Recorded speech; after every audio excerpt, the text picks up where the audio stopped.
امتیوں کے اعمال حاضر خدمت رسالت مآب صلی اللہ علیہ وسلم ہر روز صبح اور شام امت کے تمام اعمال سید عالم صلی اللہ تعالی علیہ وآلہ وسلم کی خدمت میں پیش کیے جاتے ہیں۔ امت کے نیک اعمال پر آپ اللہ عز و جل کا شکر ادا کرتے، جبکہ برے اعمال پر اس امتی کے لیے بخشش طلب کرتے ہیں۔ آقا دو جہاں پیارا حبیب علیہ الصلوۃ والسلام کا فرمان علی شان ہے،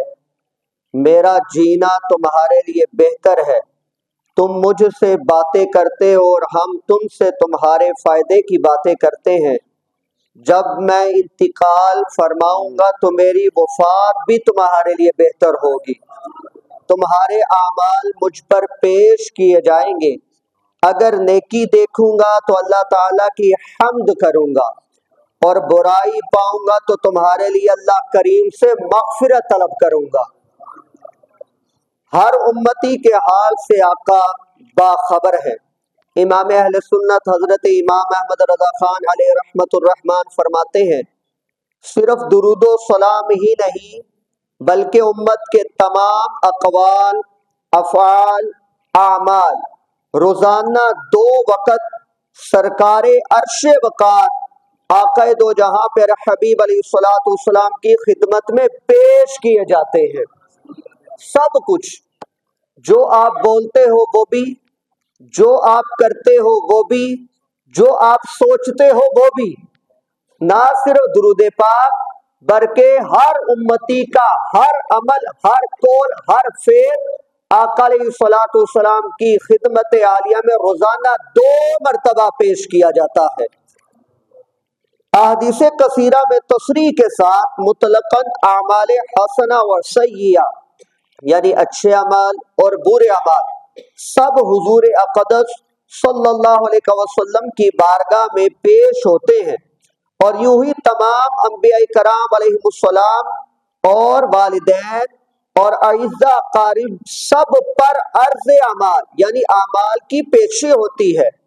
پھر اعلیٰ حضرت رضی اللہ تعالیٰ سے پر حدیث مبارکہ بھی پیش فرمائی۔ فرماتے حضرت سعید بن مسیب رضی اللہ تعالیٰ عنہما سے روایت ہے، فرمایا کوئی دن ایسا نہیں جس میں نبی اکرم صلی اللہ علیہ وسلم پر ان کی امت کے اعمال صبح و شام 2 دفعہ پیش نہ ہوتے ہو، تو آقا علیہ الصلوۃ والسلام انہیں ان کی نشانی یعنی صورت سے بھی پہچانتے ہیں اور ان کے اعمال سے بھی پہچانتے ہیں۔ یعنی آقا علیہ الصلوۃ والسلام کو پتہ ہے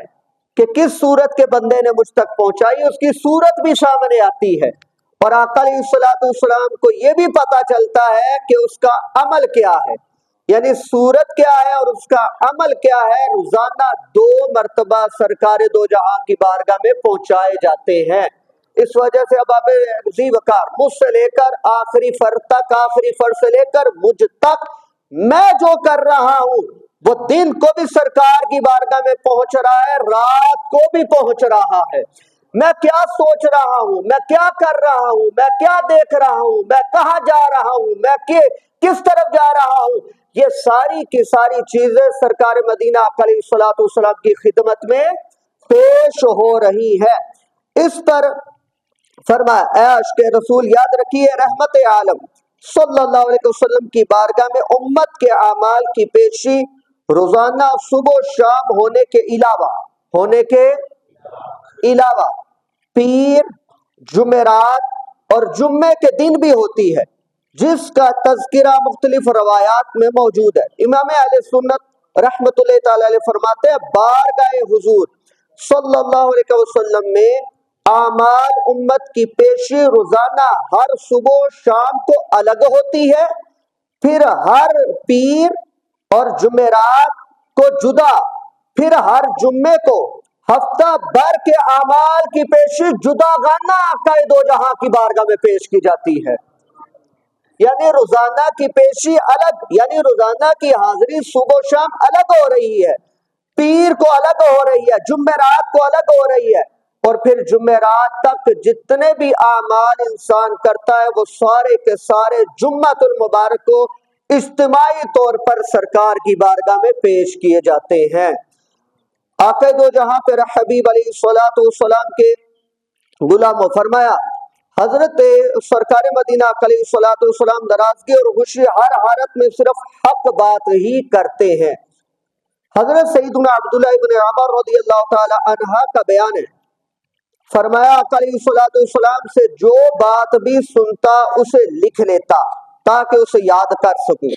قریش نے مجھے اس سے منع کیا اور کہا کیا تم جو بات سنتے ہو لکھ لیتے ہو؟ رسول اللہ صلی اللہ علیہ وسلم انسان ہے،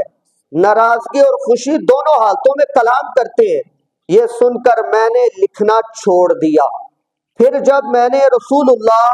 صلی اللہ علیہ وسلم سے اس بات کا تذکرہ کیا تو آپ نے مبارک انگلی سے اپنے مقدس منہ کی طرف اشارہ کر کے ارشاد فرمایا اکتب فوالذی نفسی بیدہ ما یخرج منہ الا حق، مجھ سے سنی ہوئی ہر بات لکھ لو، اس ذات کی قسم جس کے قبضے قدرت میں میری جان ہے، اس یعنی میرے منہ سے صرف حق ہی نکلتا ہے۔ یا قائد و جہاں پیارا حبیب علیہ الصلوۃ والسلام کے میں نے پیچھے جو فرمان سنا ہے نا کہ آقا علیہ الصلوۃ والسلام کی بارگاہ میں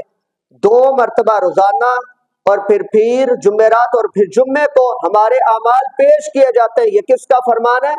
سرکار مدینہ کا۔ تو اس پر یہ روایت لے کر آئے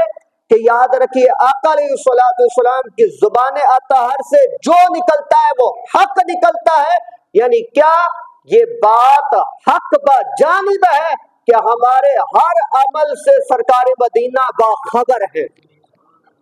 ہمارے ہر عمل سے سرکار مدینہ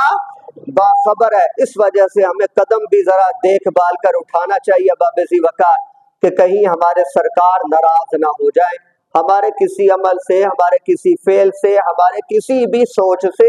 سرکار مدینہ کی ذات ہم سے ناراض نہ ہو جائے، کیونکہ یقین کیجئے گا اگر سرکار ناراض ہوگے تو اللہ راضی رہے گا، بات ہی ملیا میٹ ہو جائے گی۔ ہم نے اپنے سرکار مدینہ علیہ الصلوۃ والسلام کو اپنے عمل سے، اپنے قول سے، اپنے فعل سے راضی رکھنا ہے۔ راضی تب ہی ہوں گے جب ہم اللہ تعالی کے فرامین پر عمل کریں گے۔ اللہ رب العزت کی بارگاہ بے کس پناہ میں دعا گو ہیں، یہ جو فجر کی حاضری سرکار مدینہ عقائد و جہاں پیارا حبیب علیہ الصلوۃ والسلام کی بارگاہ میں آج کے دن ہمارے لگنے جا رہی ہے، ہم دعا گو ہیں یا رسول اللہ ہم سب پر اپنی نظر رحمت فرمائیے، اور یا رسول اللہ ہم سب کے گناہوں کی طرف نظر رحمت کی نظر کرتے ہوئے معاف فرمائیے، اور آئندہ ہم سب کو نیکیوں پر استقامت عطا فرمائیے۔